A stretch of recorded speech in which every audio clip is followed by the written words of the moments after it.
And come on in, all of you viewers. Welcome to my dining room and my living room.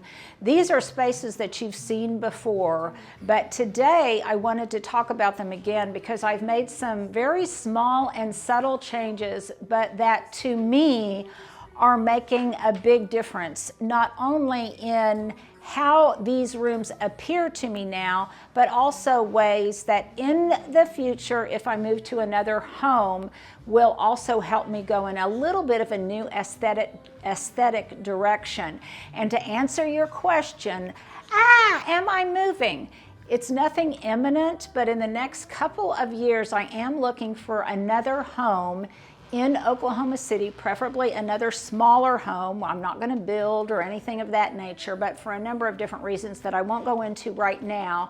And I want to start a new garden, and I want to be able to do it while I'm still young enough to do so. So it's nothing imminent, but I am staying in Oklahoma City. It's just we want a little bit of a change.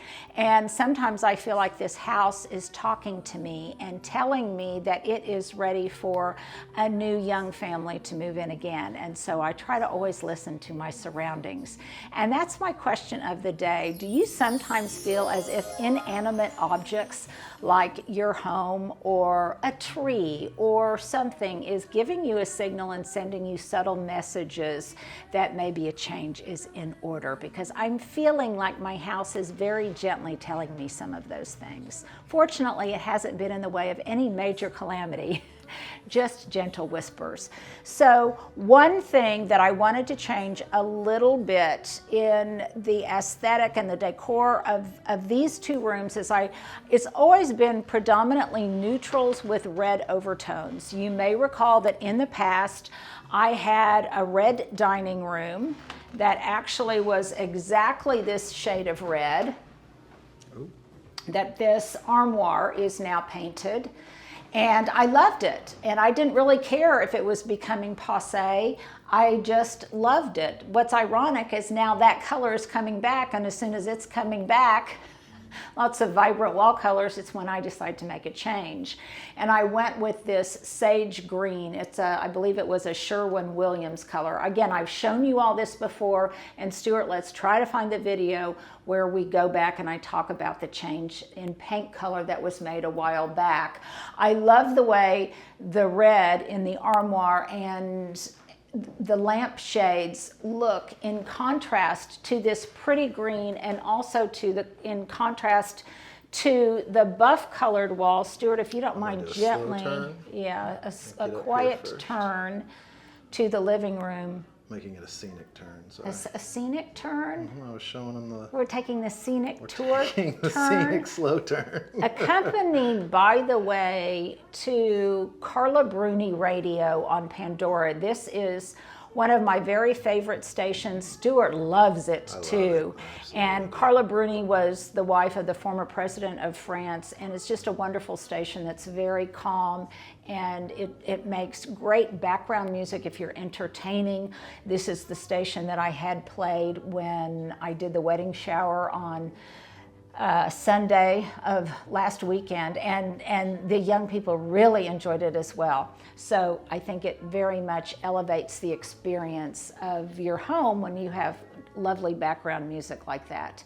But back to my color palette. So you definitely see that there's still infusions of red and terracotta, but now I am introducing, starting in the dining room, with more elements of blue, and I'm wanting to pick up a little bit on some of the different shades of blue that are in the oil painting that is above my sideboard. I cannot tell you the artist because it's hard for me to read. Something Sims, M. Sims, but I've had this for years. We got it shortly after we were married, and I just love it.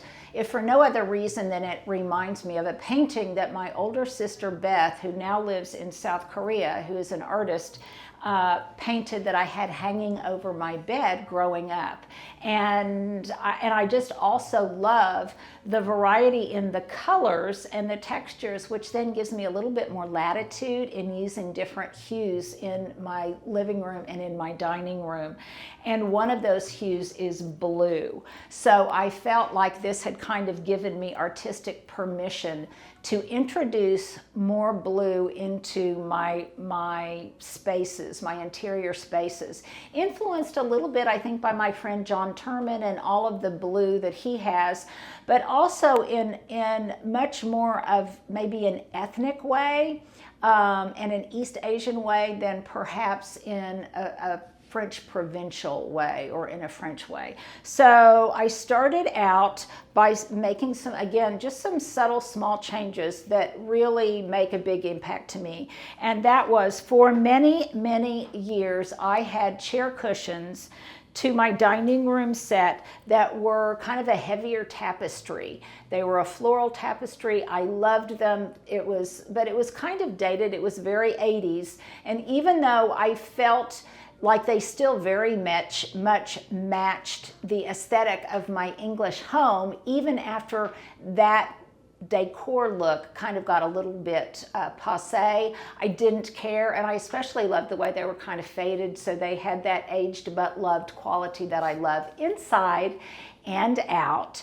But I finally decided I just wanted something to lighten up this room a little bit more, and I looked at a number of different fabric stores here in Oklahoma City. I ended up buying something online, and I haven't even attached these yet. You can see that I have not yet secured them to the seats. But this way it infuses a color that's a little bit lighter, that has that blue in it, that kind of icot or ecot, however you pronounce it, look that I like, even though this is technically not that. But it also reminds me a lot of our travels and my son living now in Singapore and his having lived in India for such a long period of time. So it's not only a design change, but it's a design change that has some meaning to me, a very not expensive but not insignificant one to me. The other thing is I was amazed at how much it lightened up the room just by virtue of the fact that it wasn't a solid dark background anymore, that there was a lot of light to it in the pattern itself. And I love this shade of blue. It's almost the shade of blue of my shirt. I really like this hue. And it, I think, does not in any way is inconsonant with the blue that's in the painting. So I really like that. And Stuart's mom made an interesting comment, and she said, did I stain the color of the chairs themselves differently? And no, I didn't, but to her, it also changed the entire look of the wood in the chairs themselves. Now, when we first got this set, you can see underneath that it's a blonde wood set. This actually belonged to my husband before we got married. And originally, the chairs were also that color, but I wanted something that was a little bit more grounded and looked a little bit more contemporary. So then we had them stained black, but I kept the base both in that blonder wood and also this sideboard we later found that matched. I think it all kind of fits together. And then behind Stuart is this bar cart that I got at Mockingbird Manor on one of our shopping trips. Do you remember that, Stuart? It was a great buy. I love, as you guys know, to thrift for things, to antique for things that had been previously loved. And I think this was just $89, which was a great buy. And it is pressed into use frequently. It moves around as I entertain. And as Stuart can tell you, I entertain quite a bit, don't I, Stuart? Mm-hmm. And then I also like the fact that it can go with, I don't know, I just like the way it looks and the different qualities that I can then bring in terms of some kind of like wicker accessories and things. And I just think it has kind of a nice vibe. Now, the one problem, which I recognized before I switched out the fabric, is that whenever you have a design on the seats like this, it will conflict with the design on your tablecloth. If you've got a lot of prints, a lot of floral prints or things of that nature on your table linens. But that doesn't bother me so much. I probably will, if I acquire any new ones in the future, they'll probably be more solids, but a lot of those I use on my dining table outside. So it doesn't limit me that much. And I just, as I said, I just really like the look. Now here is a fun floral scape tip. Right now, if you're like me and you have very few flowers that you can cut from your garden because it's just too hot. So here is my kind of end around to that. And that is, I still have some beautiful greenery in the garden, some beautiful leaves and foliage that still is not beaten up by the sun and looks beautiful. And some of that foliage has a wonderful look. And in this particular case, it is this rice plant. Huge leaves that almost has a tropical quality to it. And I've had these same leaves in this arrangement for over a week now. And I anticipate that they will last quite a bit longer. Now, when I had the shower, I had supplementing this foliage. Stuart, if you want to come around to this side, it's probably a little bit prettier from this vantage point, but I had white hydrangeas in here. And by the way, Stuart and I just did a short video on how you can rehydrate wilted hydrangea blooms. But in this case, I just wanted to leave what was already in place. I have some of that natural floral foam in here. And it is holding, in this case, not quite so successfully as I like. I need to spend a little time on that. There we go, to get it to stand up and fly right. But I got some dahlia blooms just from my local florist. And that way it doesn't take a huge bouquet. I can still use the foliage from my own garden. In this case, the rice plant, and then some abelia branches, which kind of echo the pale yellow and also give it a different kind of textural contrast. And this is just common abelia, and another reason that it's a winner in both my garden and in my home. And then we had a little bit of an accident. I had some glass hurricanes that were form-fitted to these brass candlesticks that belonged to my second mother. And they were the kind that had the contouring to them, and they were narrow at the top, wide at the bottom, and they form-fitted on this. Well, let's just say that Hubs had a little accident, and one of them got broken, and I was not able to find a place where I could reorder one that was similar, that I could replace it. I definitely am an advocate of using all the beautiful things that you have. I'm also an advocate of, I never got mad at my kiddos or at my husband if something broke in my house, because I always felt, we got in trouble a lot growing up if something got broken.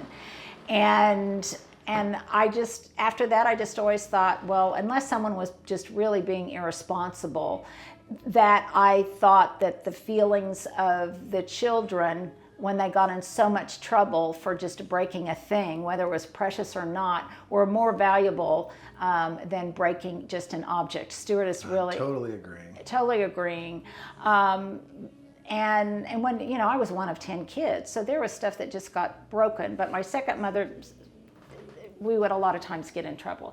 So I just have the philosophy now that if something breaks, it just breaks. And it broke in service to my happiness and my family's happiness and our lives. And so I don't get too upset about it. But I digress with that little story.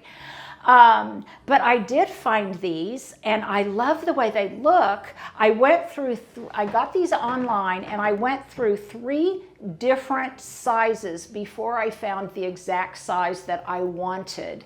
And happily these, the diameter of them were just so that they fit perfectly around the lip the curve of this brass candlestick. And they have now, from a distance, which we will show you when we back up, they have a much more contemporary feel to them. I could have done some that were a little bit fatter, but those wouldn't have sat so flushly on top of the brass. And one of the brass candlesticks has been, it was dropped when it was moved, and it is a little bit wonky and doesn't stand perfectly straight. But nevertheless, I still love them in their imperfection, and I really like the look and the kind of contemporary look that they have with these new, just completely cylindrical glass shades. The other reason I like them is I didn't want to remove or replace these brass candlesticks with any others, because at a thrift store I have a wonderful brass stand here that I got at Goodwill, and it is the perfect height as a pedestal for anything that I want to use as a centerpiece. And in this case, it's just a basket that contains a bowl with water in it that I can put flower arrangements on. But I also have a glass or a stone bowl over here that I got in Santa Fe, that when I don't need to have flowers, I can set this on that pedestal. It looks beautiful. I got this from an artisan at an art festival in Santa Fe. And then Hubs, because he knows I love beads and I love blue and things that are natural, he got some sea glass beads that I think are really beautiful. And even though this is a little bit trendy to have decor beads in a bowl, nevertheless, again, they have meaning to me because Hubs thought about that. He knew I was kind of switching to a blue vibe, and he knew I would love them, and I do. And I think they look beautiful in this bowl. So these are just subtle ways that I'm infusing the color blue into my decor. And I'll also be using it a lot more in flowers and things like that. Another subtle change. Yeah, that wasn't even Stuart, that was me. My pocket caught on it. Another subtle change that I've made in here for many, many years, because they were so beautiful, I didn't have the heart to throw them away. I had a massive bouquet of dried hydrangeas, and they were great because they just always looked good, and they were so beautiful, and they were kind of an old worldly, old English house vibe, and I loved them. But when I started making these subtle changes, one change begat another change, and I wanted to start having fresh flowers on my table, and I have a fresh bouquet or a fresh composition of some sort all of the time now, whether I'm entertaining or not. It gives me tremendous joy. And what I love about the brilliance of using foliage from your own garden is that all I have to do when these dahlias expire is just replace them. And so it is an easy bouquet that keeps on giving until I replace it with something else. It might be a topiary in the future, might be a potted plant that I bring in, but nevertheless, I'm constantly changing it. And it has a lighter, more life-giving vibe to it than the dried hydrangeas. Do you agree, Stuart? I love those dried hydrangeas, but I think I tore them apart like 30,000 times. Yeah, every time I walked past them, it's like I couldn't well, not actually, that was I had multiple bouquets of them. That was a different one. Finally, I've just decided that all of them, even though I love them, they were keeping me from living my best life. And they were also getting pretty dusty. And even though I replaced them every year with new ones, I decided this year all of them needed to go. And sadly, this year I don't think I'm going to have another bouquet to replace them because it was such a hot year. But I've got a few upstairs. But that's okay. We make sacrifices, and I'm just going to then enjoy a different aesthetic. Here is a couple of other ways that I have been, with the help of Stuart's mom. Stuart, I'm going to have you kind of go over that way, if you would. Infusing more blue, and that is, I did find some fabric that I liked that was a good sturdy indoor-outdoor fabric, and Stuart's mom, because she's a seamstress and I'm not, very kindly made me some pillows. I already had some pillows on these chairs, but they had a different color cover, and I decided I wanted more blue to pick up the blue in here. It doesn't match exactly. I don't care because I think that contributes to kind of the ethnic quality of it. And I just love them. And they're a little bit more of a vibrant blue and a little bit maybe more contemporary than what I had there in the past. And these captain's chairs belonged to my mom, my second mom, and they are very precious to me. The other thing is it starts picking up on the blue in this Jacobson painting, and there's probably going to be a little bit of an artwork shakeup in here based on some new artwork that I've acquired. And so I'll probably show you that when it happens. Here's another trick. You may recall that Stuart and I went and did a video at the Orchid Show. Was that in February, Stuart? January or February, we went to the Orchid Show where Stuart and I both bought some beautiful orchids. And by the way, they ever so kindly made us honorary members of the State Orchid Society, which was just so lovely. So this is my orchid. When I got it, it was in shades of pink, but they lasted forever, but they finally expired. And so the foliage still looked so beautiful that I did a hack that just is brilliant, I think, and that is live foliage and faux blooms. So I bought some good quality orchid blooms. And would you have ever known these weren't real? I would never have guessed. Did you even recognize this? I guess I was wondering how it all looks so fresh after all this time. Yeah, after all this time. But the original ones I got were pink. And so the foliage still looks fresh, but I just replaced them with some of these white blooms, and I think they look so real. And it's a wonderful hack. It's kind of a combo of faux and real, and I think it looks beautiful because this aspect doesn't always get enough light to really support a live orchid, at least in the long term. Now, Linda. So here is something else I want to show you. I've showed it to you in the past, but I want to show you again. And this is this beautiful, beautiful bowl that was made for me by Jim Simmons out of one of the massive trunks that came down in the ice storm. And I have showed this to you before, but it is truly, truly a special possession of mine, and now it holds pride of place next to the orchid.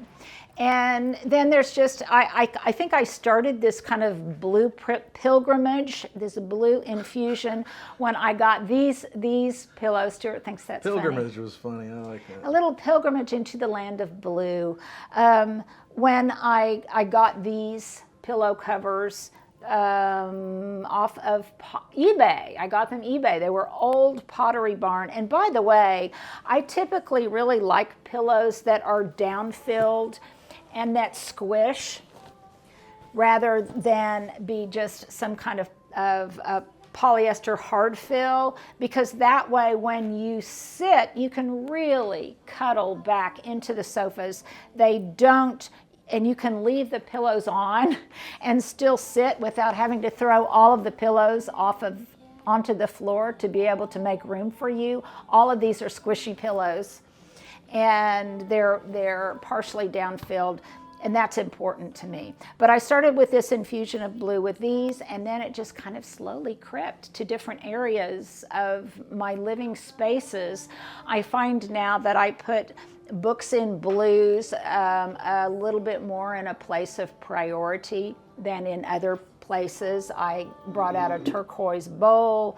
And then lastly, I want to show you this because it was, do I make a pillow or do I have it tailored to fit me? And I decided to make a pillow, or more accurately, Stuart's mom did, out of this wonderful batik-like pattern that I got at Goodwill that actually started out as a tunic. So cool. And I just love the way it looks. We made sure to preserve, I need to get a little bit bigger of a pillow insert, but we made sure to preserve both the reddish tones in it and the blue, and I love the way it looks, and it has kind of kind of like and I traveled the world feel to it. And then slowly I'm just infusing a little bit more blues. Now I want to show you something. I don't know if they'll be able to see it or not. But this is a picture that's been around for forever, and this will show you. And I'll adjust. Okay, these are the same shorts I have on now that I wore on the banks of the Rufiji River. So cool. In Tanzania in Africa on my honeymoon. And they don't look a day old.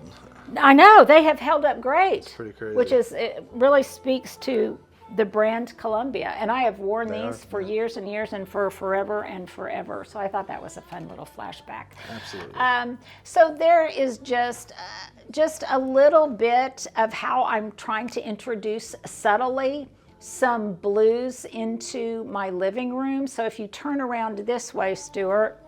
Okay, we're going to do another slow turn here. Yeah, another slow turn. These are the kind of things that I'll be pulling out to kind of add and give more of a place of prominence.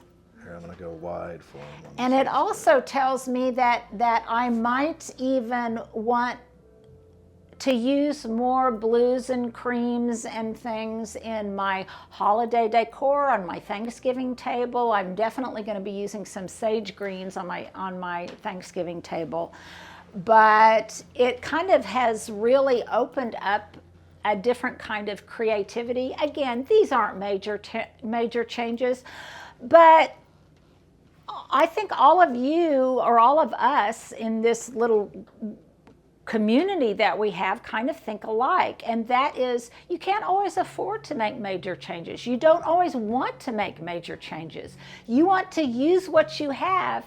You just want to refresh and revitalize the spaces that are yours. And sometimes you can rearrange your furniture, you can do different things, and sometimes you can just do a refresh by some subtle changes in color, and that's what I have chosen to do. So I hope you enjoyed this little mini tour of my old 1932 English Tudor dining room and living room. Thanks for hanging out with me. Well, here you go. Here's my outfit of the day. My readers I got off of Amazon. They come in a 3-pack. They're one of my favorite things I've gotten this year. Stuart wants some too. I need they're to some of my favorite too. Yes, yes. Okay, they also come in a 3-pack, clear, tortoise, and black. And they're so inexpensive and such a great deal. And a lot of you have asked me about them. So if you think I'm sounding like I'm a commercial, it's just because I get asked about these things. Let me start over again. All right. Okay. And 3, 2.